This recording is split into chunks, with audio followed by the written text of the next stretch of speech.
I've never stopped thinking about you. Thursday. I have a new friend. His name is Alexander the Jew. I had no idea there were Jews in New York City. Anti-Paxons are very suspicious of outsiders. These people are peasants. It's important I fit in, my darling. Do you people have names, or do you communicate with sticks? FX is what we do in the shadows. All new Thursday at 10 on FX. Stream on Hulu.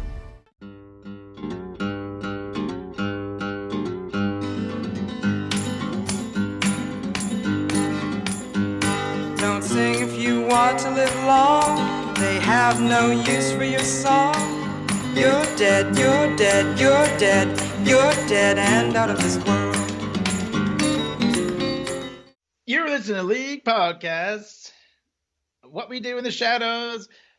It's season 5, episode 4, the campaign. I'm Matt Dursin. Clay Inferno here. Welcome to the Vampire Council. That's right, Vampire Council. Season 5 now, and I don't know, did we determine it? 10 episodes? We're almost halfway through here. 10 episode Crazy. seasons, yeah. It has been. Yeah, that's what they've been doing. Other, episode. So we're almost halfway through, but I feel like this might be my favorite season so far. This one was, I feel like, captured like what I like personally about the show, as far as just like the writing and everything. I know it didn't have Kristen Schaal, the guide, at all, but I don't know, what are you going to do? But that's didn't okay. really have much Guillermo either. It didn't have much Guillermo. You're right. But it had, but it's all right. They have to shift the attention around. And plus, we were talking earlier, the last episode, about like the guest stars and vampires having different superpowers or whatever. And we are introduced to familiar faces in this episode. We'll get there. But always great to have excellent cameos on what we do in the shadow. There is a lot of guest stars in this one. Yeah, I think we should just get there right now. Let's get there. There's some great guest appearances in this one. Maybe, I don't know if my favorite, or I don't know which one's my favorite, but Robert Smigel, because you don't see him that much in things. Yeah, you never see him. You don't see him. You see his name. He's written a lot of good things, but when he is in this episode, ambiguously gay duo, right? And he's Triumph Nandor's until yeah. He's like a comedy, I don't know, legend. I don't know. SNL legend. Yeah, definitely. Yeah. He's friends with all these guys. Like, I'm surprised we didn't see John Glazer from like old Conan writing staff. It was awesome. But I love that he has a cameo, or a couple of scenes. I don't know if it's a cameo, but it's a character. He's Nandor's gym buddy. There's also, I love that they keep sending Nandor to the 24-hour gym. Like, they have to do stuff at night. And also Nadja goes to the diner also at night in little Auntie Pac's house. And they have like a very rich life out in the city at night. Yeah, I know. Even though like they have to do stuff at night. You're right. They can't go out in the day. But yeah, they still manage to get out there. I don't know if you know who Martha Kelly is. I do, because she's in Baskets, which is the thing on Hulu that auto plays because I haven't finished Baskets, but every time I'm done with what we do in the shadows, it plays the next episode that I'm supposed to watch of Baskets. Every time. And I'm like, I gotta finish this. I didn't think the same thing. I gotta finish Baskets. Wait, did he die? Yes. Did Louis die? He did. R.I.P. Oh my God. That's terrible. It's sad. Cancer. I would have thought he was a large fellow. And he's so... I don't know. I gotta say, there's no other way to say this because he seemed like such a sweet guy. He is so wonderful as Zach Galifianakis' mom in that show. It's so genuine, and it reminds me of... My grandmother was exactly like Louis is in that show, and rest in peace, super talent. Always watched his stand up when I was growing up, and he just he was so me too sweet and nice in that. It was so. He seemed like, I know he did that. He won. I think he won a couple Emmys for that, and well deserved. He was so funny as Zach Galifianakis' mom, and Yeah, I also. Do you remember? I don't know if you remember as a kid. We're getting a little off topic here, but as a kid, sometimes you'd get HBO for free for like a week. Right. They would just be like, and try to entice you to get it, and then sometimes it would be like a Louis Anderson comedy special, and I remember taping it off of HBO while I had it for free that week. Similar, and I would watch that thing. My grandparents had HBO, so if we were to stay over there, I would like catch up on all that stuff on school vacations and whatnot. Nice. Yeah, he was 68 and he died of cancer. Sorry to hear that. Back in January, I should have been. Yeah, he had a rough life with his family and stuff, but yeah, but he was a really sweet guy. Yeah, I always liked his comedy. Well, all right.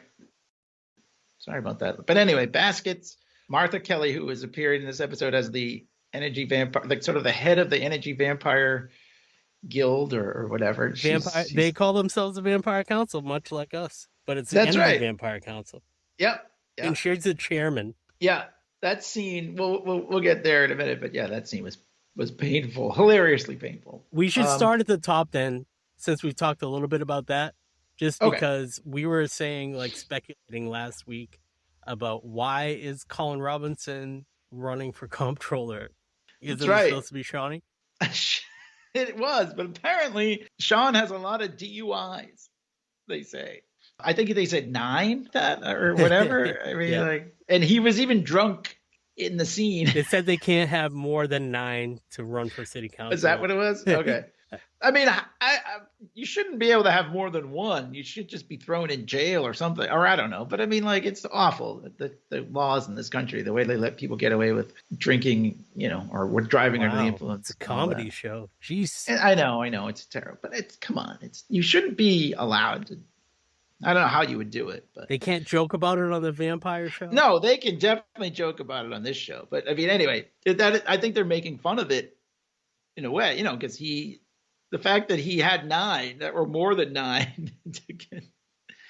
But I love it. Yeah, he was. I thought they were going to say something about like, oh, he said something that the gay thing offended somebody or something, but it was just his DUIs got him in trouble. I think we were even maybe saying like, is he running against Sean? Like, we didn't know. Yeah. We didn't watch the trailer. Right. No, but Sean is actually helping him a little bit. So that's so funny. But Sean's picking up his Sean Rinaldi like pride lawn signs, throwing him in a wheelbarrow, and then he comes across one of the opponent, and he like punches it, and it's like, take that, Barbara.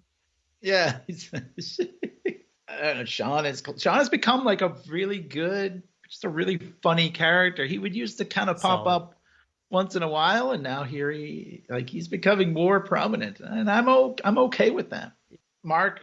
I almost called him Mark Proksch, but I mean he is Mark Proksch. But Colin Robinson is running for comptroller now, and he thinks it's like the possibility to drain is so great. If you're in a debate or if you're in any kind of if you're in front of an audience. Yeah, all politics. I know they're probably all energy vampires, I tell you. So I forget, like, what was the thing? Does he get Evie, his ex-girlfriend? Yeah. So that whole thing is hilarious because he says behind every campaign is like a woman like backing up. Right. Yeah. He goes to, and the Easter eggs in this scene there's a support group for people that are broken up with other people. There's like the Ted Lasso believe thing on the wall, and it's like these like mostly women, but like some guys like heartbroken people. It says something about like on the chalkboard, like don't watch romantic movies, like don't talk to the person anymore, don't Facebook stalk them, and all this stuff. And they're having like a support group, and then they recreate like all these rom-com moments. Yeah, which is basically like the tropes and all the movies that they tell you not to. The references. But then, yeah, so Colin goes in there, and yeah, Evie, she's an emotional vampire, so Right, she's an kind of emotional hanging out vampire. in this support group to like suck in all the negative energy. She eggs him on by talking about how all the bad, like all these horrible things that have happened to her, and so that people will feel bad for her, and she could like drain them in that Yeah, and way. they're all, you can see It's everybody's so like really crazy. fixated on her. It's really working. Yeah. There's another cool trance thing that, later on. We'll get there, but they're definitely like both Colin and Evie do some really trancy stuff, like get people like just staring at them, and they're feeding off them pretty hard. They even run the music and do the kind of fang like eye thing with Evie too. Because they're so strong. But apparently they're so great that that's where the Energy Vampire Council comes in. Colin Robinson doesn't care. He doesn't really want to win control, like the role. He doesn't even know what a comptroller does, which I think we had that talk last week too. We don't know what they do either. But right. They are kidnapped. Well, you missed the whole debate thing. Oh, well, I thought you covered that. But yeah, okay. Yeah, they have a whole debate with this woman. And I love it. He's talking like he can't get into the microphone. Like he's being so annoying. Like he can't get the microphone to work. And Evie did you watch stands like the time counter? It was like he was talking from like 7 to 9 o'clock or something. And I know they were kind of speeding over it. Yeah, they were speeding over it. And Evie stands up and does another. No, because I was talking about the support group. I hadn't even gotten to the debate part. Yeah. But yeah, Evie uses her powers there and says that like some machine ran over her leg. Yeah, I thought it was when she's like hobbling. And Colin keeps referencing his 2 kids. Oh right, he can't remember their names. He can't remember their names. Keeps getting Christopher wrong. Like, and he's got a little bit of the Dickens in him. I keep saying full that. of the Dickens. Full of the Dickens. And then Vanessa Breyer says it later. She's like, is some robot going to kiss my little kids goodnight that are full of the Dickens? What's that going to be? I did. Bleep, blop, blork, kiss. It's so funny. I know. Classic in this. But yeah, I mean, I don't want to, I guess I don't mean to jump ahead, but I really wanted to get to that. They go outside. Okay, yeah. They're like kind of catching up. They're doing more rom-com stuff. So it's like, I've been thinking about, Colin's been thinking about you for the past couple years. And then, okay, we just have to go back to how Colin was a baby last year, but now is regrown. But then he's saying like other stuff like, I've been thinking about you the last couple years. So it's just like, none of that makes any sense. And he's just kind of like, maybe we can catch up. And it's like a rom-com thing. And he's like, oh, it's our Uber, but it's a white van. And 3 guys jump out and put hoods over them. Yeah. And then escort them to the Energy Vampire Council. Yeah, which is full of a few more guests. We have Hannibal Buress as one of them. I don't know, Greg Turkington.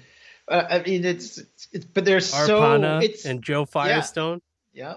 It's so funny. They're just all sitting in this little room at a desk, and they have a microphone, which I don't think they need, right? Like, because why don't they just talk? But it's because they're energy vampires and they're always draining. Joe Firestone is so hilarious. Her phone keeps going off, and then Greg is like his character basically from On Cinema with Tim Heidecker. He's like, you need to go to the settings app. I don't know what OS you're running. Turn the alerts off and blah, blah, blah. Right, because it keeps beeping. It's that annoying beep. And this is the scene where Martha Kelly is back there. And Aparna's mic isn't working. And so then they tell him not to have side conversations. And so it's so funny. And even Colin Robinson is looking at the camera, like the documentary crew, which is so weird that they're in there, but that's okay. It's kind of funny. Well, but he keeps looking that's actually a really funny line, because the guy with the mask on, he actually says, if you guys are going to come in here and think you're going to get some exciting footage, you're in the wrong place. And then only because I watched it a couple times, I was like, oh, that's funny, because they're going into the most boring bureaucracy place ever. It is a hilariously painful, like, because I was almost starting to think, like, how long is this going to go on for?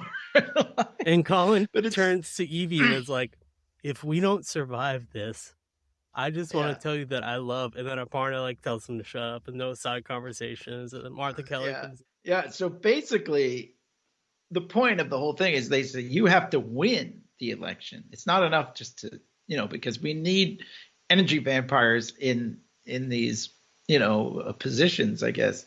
Well, they depend on bureaucracy because Right. it slows down people's desire to live. They realize that they're just a cog in the machine, and that bureaucracy is the gum that clogs up the machine, and that's what us energy vampires live off of. So make things more frustrating for humans so we can feed off them. Don't you want to respect our race or whatever? It's just, so but Colin didn't even really want to, he just wanted to have a little fun here and feed a little during the campaign, but he didn't really care about winning. But now they're like, you have to win. He's trying, but he doesn't win. And why? So was it because of the Evie, right? Or what is he? Okay. You missed whole parts of the show. I guess I did. They're finally fine, we will do it. We will just do this. And they're about to go through a 600 slide PowerPoint presentation. And Colin's like, just stop this, please stop the torture. And Hannibal's just like, no, we're going to go through every slide. It's cool that you said you do it, but yeah. So we still got to go through the slides. Their campaign headquarters, and Evie's in the back dancing, and Colin is on a Zoom call and getting all excited, thank you guys. I forgot this. And he's like, my colonizers, his name is the colonizers. Yeah. We're falling for Colin. That was his campaign slogan on all his signs is I'm falling for Colin. So I love that. But then he's like, I just need to take a break. And he shuts the computer down and turns to Evie. He's like, oh my God, I can't do the song and dance with these guys anymore. I'm ending this. And she's like, what do you mean? What do you mean? She's like, I'm ending it. He turns the Zoom back on and he's, all right, everybody, I'm so excited. And then they cut away, but apparently he had pulled his pants down. And then he jumps up in the Zoom like that guy, that guy did to me or whatever. And he was naked. And he's like, oh, whatever. I was just beating off to your wonderful faces. Right. He doesn't even pretend that he, you know what I mean? He's just because he's just sabotaging this whole campaign. He's like, whatever. What does he care? Because he could still feed off of that negative energy or whatever too. But ended up, people I guess feel sorry for Evie, and she wins. But I think they say in the end, only 6 people voted, or 16 people voted. 18 voted, people voted, and then the write-in votes from the people from the breakup group put her over the edge. That's right, put her over the top, and then she breaks up with him, and then she gives him back his Titanic. He gave her a replica of the Titanic necklace. And everything. Yeah, they kept quoting all these rom-coms, Brokeback. He's like, 2005. Love Actually. Yeah, Brokeback Mountain. It's Titanic, 1997. Yeah, 1997. And she's like, this is giving me kind of a rash. Can you? And he's like, yeah, I'll take that back. She's like, and he's like, she's like, I think it's made out of some sort of weird metal. He's like, it's not made out of metal. And they just drop it. And that's the end. Right. Because it's like a rom-com thing. They keep she's like, I have to leave you. We can't be together. And just keeps going on with that rom-com gag. Yeah. Yeah. I don't know if he's even legitimately sad or he just kind of wants to drag it out because of, well, okay, that's fine. But can't we just meet up every once in a while? And she's kind of doing a romantic movie kind of thing. No, we can't ever be together. Yeah. And he's like, well, we could just maybe talk every once in a while. And she's like, no, I don't want that. I know, it's so weird. I don't know what's gonna happen. I hope she comes back. She's a funny character. Or it's a once a season thing. She always comes back or something. And I hope we get to see more of the Energy Vampire Council. Sure. Yeah, that would be great. And I thought it was funny too because there was 2 kind of wraiths. They had wraiths last year. 2 kind of wraiths and also separately the guys that had the masks on, or maybe they were the wraiths too. But there was 2 other desks in the Vampire Council Energy Vampire Council that were like just in silhouette. They didn't. Those people weren't acknowledged. Right. They didn't have microphones. Yeah, what or was whatever. up with them? I think they're just to fill the set, or they could be like they could like go back there and it's Jemaine and Taika or whatever. You know what I mean? Who knows? Maybe. Yeah. But I wonder. I hope they do return to it somehow. But there was interesting. There was the two other storylines. So we have Nandor, and then we have Lazo and Nadja. Yeah, no. We're not done with that. Yeah, but I mean that was sort of the A storyline, and I just wanted to say I'm glad because I feel like Colin Robinson hadn't had a lot to do so far this year, so I'm glad he got that. And they were fucking with me because I'm just like trying to figure out like, well, he was just a baby like only a year ago, and when he says that he's like remembering her. Is it because of the journals that he read or whatever? Like, I don't know. That's a good. Does he remember? Like, did his memory come back? I don't know. Yeah. I guess it's a little. It's one of the things you can only talk about on What We Do in the Shadows podcast. Speculation. Right. Yes, that's right. But I mean, it doesn't. You don't have to worry about it too much. It doesn't matter. I don't know. Right, I don't need to know the answer, but it's fun to think about. It is. But yeah, we had two other storylines here. So, and of course, one of them is Nandor going to the gym late at night. And one of the reasons is because he says Guillermo is sort of avoiding him. And so he's trying to come up with something or something to do. Like, I'm on the hunt for a new familiar. Yeah. And then he meets Alexander at the gym, like spotting him. And he's like, tells him that he's Jewish. He's like, that's so cool. And I love, first of all, that he's wearing the most ridiculous outfit. These pants that Nandor is wearing are so hilarious. He has no shirt, which, whatever, like a medallion around his neck. I know. So he looks like the best outfit. Like I can't even think of a particular. I could think of a couple of different like Cobra G.I. Joe guys. They would have like just like a vest and like something around, even like Deathstroke. It's just like, what are you wearing that for? I know, why don't you put a shirt on? I don't get it. But yeah, so yeah, he becomes friends, and yeah, he's excited that he's Jewish, but he doesn't really get what that is. He just thinks like, oh yeah, we everything with Nandor is like from thousands of years ago. You know what I mean? He's like, I didn't even know there were Jews in New York City, and then they like right. What? Like what? Yeah, face? like kind of that look at the camera. Yeah, I love that. And he starts using all these like Jewish like Meshuggah or whatever. Yeah, like and whatever. And he's like proud of himself just that he has a Jewish friend and nobody else cares. Nobody else cares. About it. Like, what difference does it make that it's Jewish? Yeah. But they go to the movies, and Nandor like talks the whole time. And, whatever. I want to break it down. Okay. All right. A little bit. So Schmeigel is talking to camera. He's talking to the documentary crew, and he's like, I don't know, like, I felt like kind of bad. This guy Nandor seems cool, but he asked me to come to this and whatever. In the background, Nandor is telling the concessions people to like, and they keep handing the big popcorns. He's like doing this thing with his hands, like, give me that, and he has this gigantic tray of popcorn, so that notice when they go sit down, the seat behind them is filled with like 10 buckets of popcorn. I noticed all the popcorn, yeah, but I didn't notice Nandor in the background doing it. I only watched it once. I looked screening at that movie theater. It might not have been the movie they went to, but scrolling by on the thing when it said "Hunt for the Wilder People." Oh no shit! Oh my god! Nice little Easter That's egg. Amazing. I love that movie. That movie's hilarious. I love that. That is hilarious. Yeah. So, but like he's being really annoying, and I don't think Rob Smigel tells him to shut up. Yeah. And Nandor's like, the last time I was at a movie theater, a locomotive was coming at us. Right. We thought it was going to hit us. Everyone's like, shut up.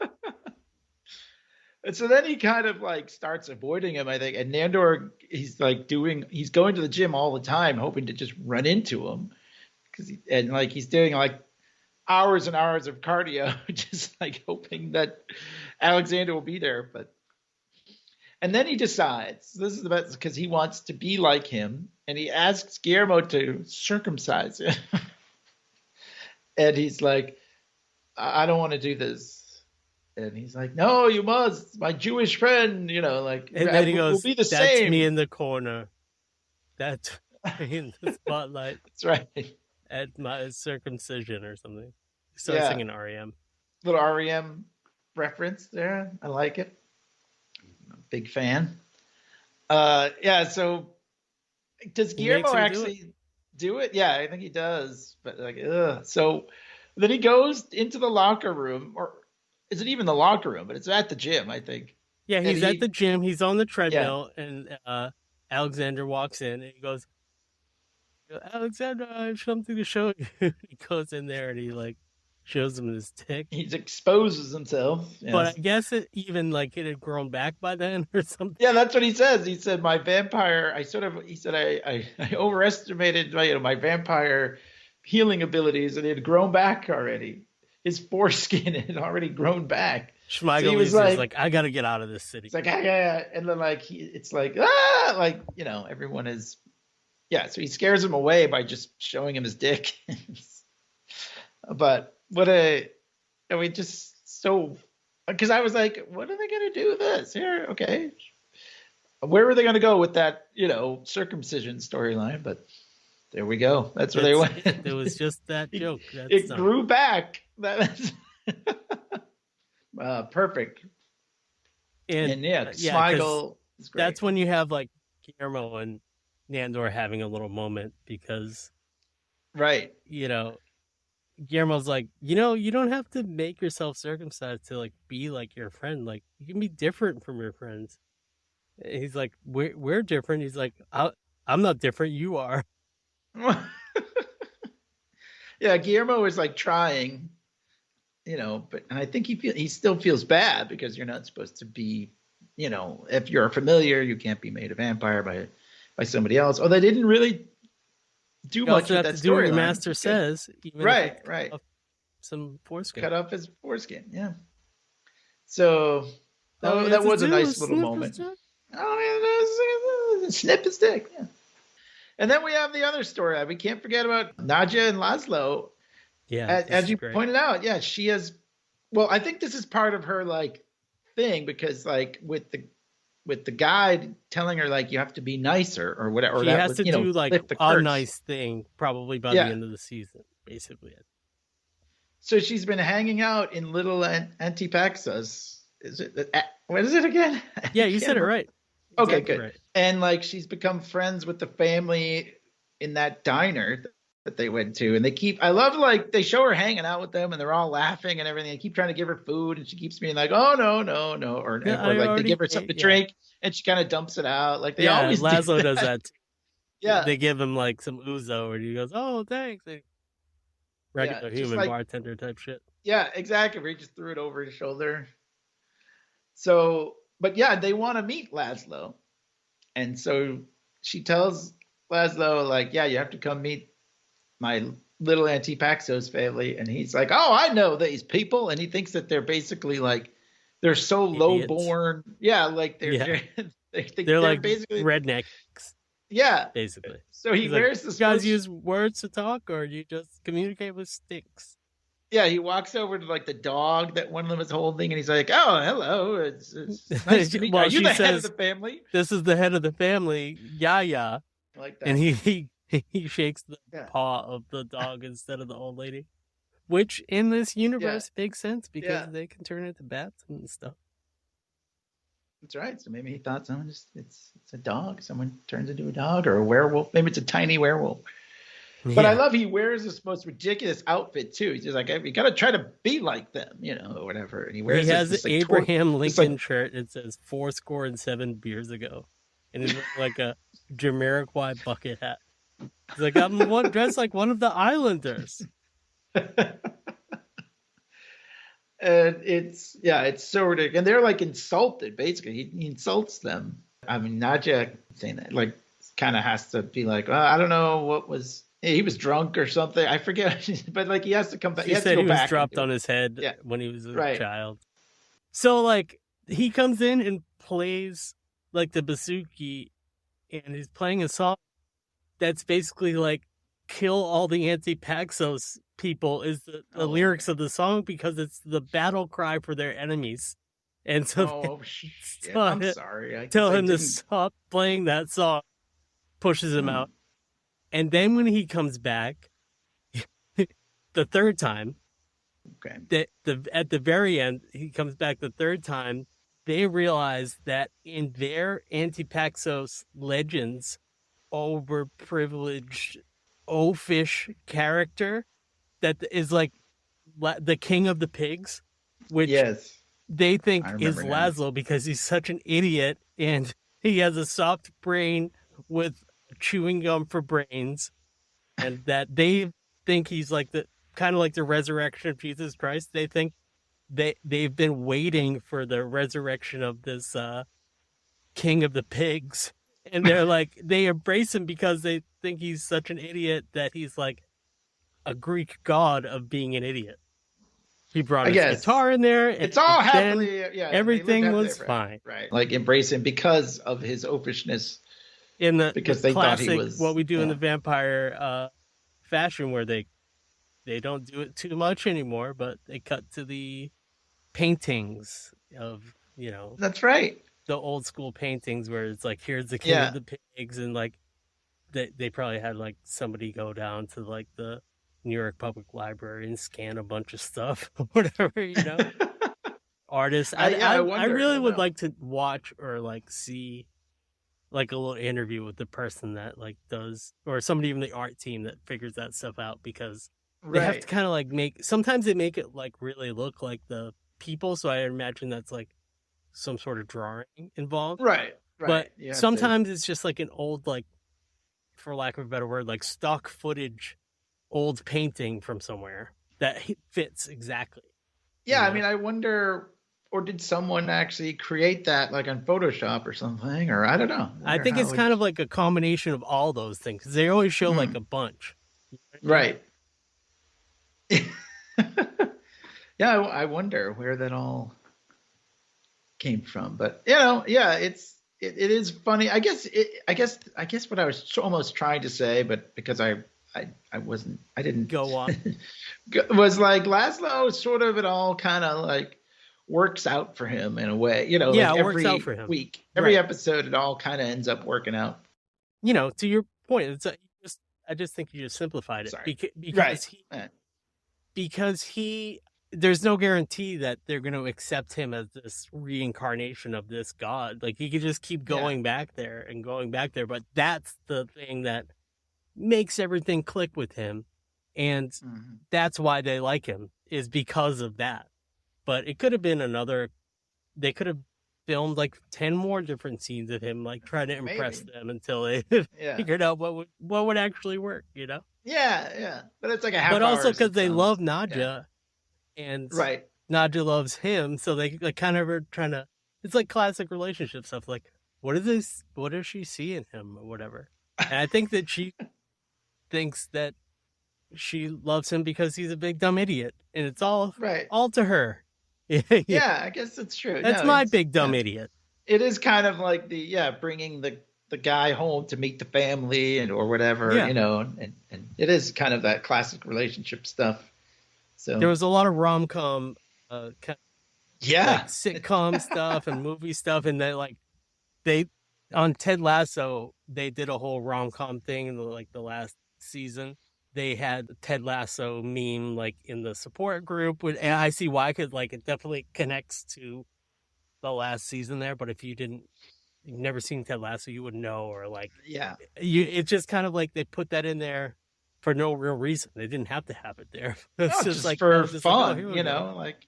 I mean, I feel like working on this show must just be so much fun. I don't, I don't know, but we don't delve into it too much. But yeah, I mean, it must just be hilarious to just work on this with these characters and all these actors. guest stars. You know what I mean? Yeah, all these guest stars. Greg The acting is Turkington, so our good. bud.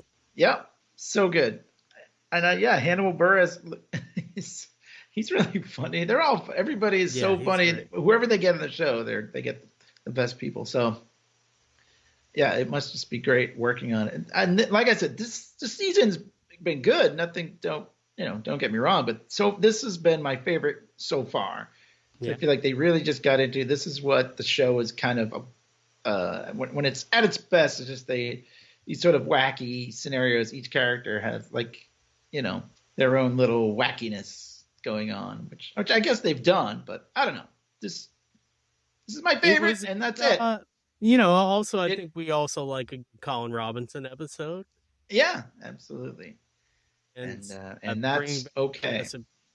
And also the Energy Vampire Council, which is, we've always, and especially since last season, like, we need to know more about energy vampires as it is, because we know what we know about Blade, and we know what we know about this universe of vampires and Interview with the Vampire. Like, we know vampires, but we don't know energy vampires. Or Vanessa Bayer's Evie is emotional vampire. Emotional.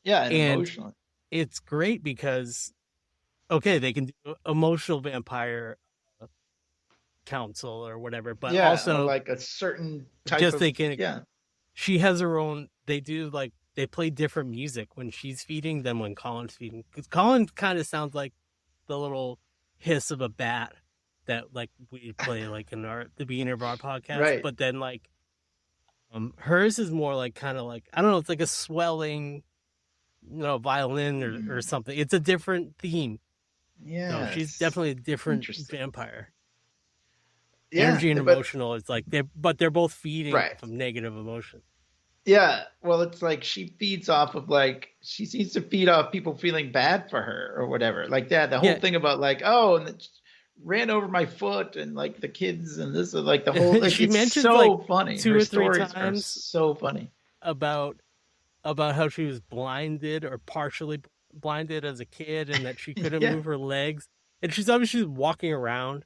And she's like, she can see just fine, and like somebody ran over her foot, and she is fine, but she's just full of shit. Yeah, it's great. I don't know. People must be lapping it up. They're all like, oh.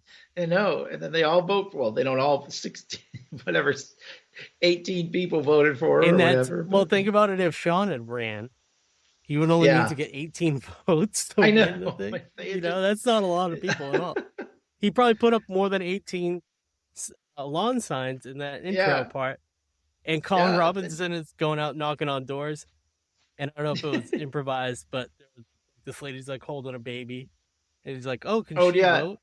And you want it? And like, she can't to give me that back. Like he goes, I would rather the pamphlet back. If she can't vote, I would rather it be on the ground than in her hand. Yeah. I mean, it's funny. Oh man, Colin Robinson. I love the way they used him in this episode. It's sort of like a knock on politics in general and campaigning and whatever and all. So and all those Zoom meetings, like the guy I was doing with to get him elected to senator this last time around. There was all these like organizational like Zoom meetings where senator would have to call in and like, thank you guys for being out there writing letters for me or whatever, like that's like a thing they have to do. And then Colin Robinson saying that that's exhausting is like, I bet it is. I bet it really is exhausting. Yeah, right. You got to be on like all the time, and you got to, I bet it. And then Evie, when she's doing the apology, goes, just because of some unfortunately timed masturbation sesh. I know. She's like, don't touch me. She reminds me of like those characters she would play on the Saturday Night Live Weekend Update desk things, She's really funny. She is really funny. Yeah, I've seen her in many other things as well. Yeah, she's always good for a cameo or a guest role. So, I hope she comes back. And I'm sure, maybe we'll see her next season, like once a year kind of thing, like you said. But I wouldn't mind finding more about emotional vampires. And we know that when an energy vampire dies, apparently he comes back as a little baby. But that's about all we know. Right. But So how could he be thinking about her? I don't know. And maybe your brain grows back. I don't know. They know. I feel like they're just never going to acknowledge that. No, they're not. Right. I don't even Yeah. know why I think of these things except for the Vampire Council podcast, and I actually think them. It's not like I come up with silly things to say. I actually think them. Well, I don't even come up with things to say, as you can tell. No, but yeah, it's interesting. I mean, it's kind of like that episode of The Simpsons where they were just like, well, let's never speak of this again. And Homer's just like, and we never did. Like, it was just like, yeah, I think that is kind of the status quo on the show. Like, they go right into, like, they have their things. Like, we're going to have to find out about Guillermo and his half vampirism and whether he's going to turn all the way or how they're going to reset that at the end or whatever. But there's also, like, things that they don't need to revisit or think about too much. Yeah, there's no reason to. It's just relax. It's fine. You know, there's no reason to gum up the works like an energy vampire does. But yeah, like, it's only a show. It's just a comedy. Who cares if he remembers something that he shouldn't remember because he was a baby for most of last season. So, but I love this episode, and I don't know what do we got on tap for next week? Do we know what the episode is called? We always kind of end it with one of these, what's in store, I guess. Let's see if they have a thing here on what next week's episode is. They sometimes do. No, I can't see it. Oh, here we go. It's called. Oh no, we don't know what it is. Sorry, 6. This says 6 seasons. I thought we were 5 seasons. Well, it's renewed. Oh, you're right. Good call, Clay. Local news. Good call. Yeah, local news. All right, that'll be fun. Coverage of a local water main break brings unwanted attention to the vampire. Oh, very good. All right. Next week, then. Be here for that. Be here or be square. All right, anything else, Clay, you want to add in to the... Please check us out on Spotify, of course. Yeah, check us out on Spotify. Check us out wherever, but we're kind of encouraging people, at least for a little while, to check us out on Spotify to see if we can get the numbers up over there. We just finished our the Alfred letters that are Substacks, which are dursin.substack.com and clanburn.substack.com. And please go check that out. We're basically talking about the Joker and Dark Knight over Substack. And we had fun with that, celebrating 15 years of the Dark Knight. That's right. That's right. So if you like that movie, or even if you don't, but you're interested in it, check it out and check out all. And we've got also with our summer blockbuster episode just came out talking about The Flash, Indiana Jones, and Guardians 3. Yeah. And Into the Spider-Verse. I should say Across the Spider-Verse. So yeah, same feed. Check out all that stuff in the feed. And we'll be here next week with another Vampire Council. Are you ready to let's count us down? Here we go. 3, 2, 1. Bat! Fix it in post. Or do you want to do it again? To me. Okay. Yeah, don't forget, if you want to have your voice in there, send us a video of yourself yelling out "Bat!" Or an audio, voice, whatever. Did I say video? Audio. Yeah. Either one. Audio recording. Fine. Whatever. If we got a video, we would use it on our reels. Yeah. Just make it funny. But just say "Bat!" and we'll get it in there. We'll mix you into the episode. You'll be part of this. And be sure to check us out on the Vampire Council, What We Do in the Shadows Facebook group. And if you're here from the group, thanks for listening. Yeah, we'll see you later. Later.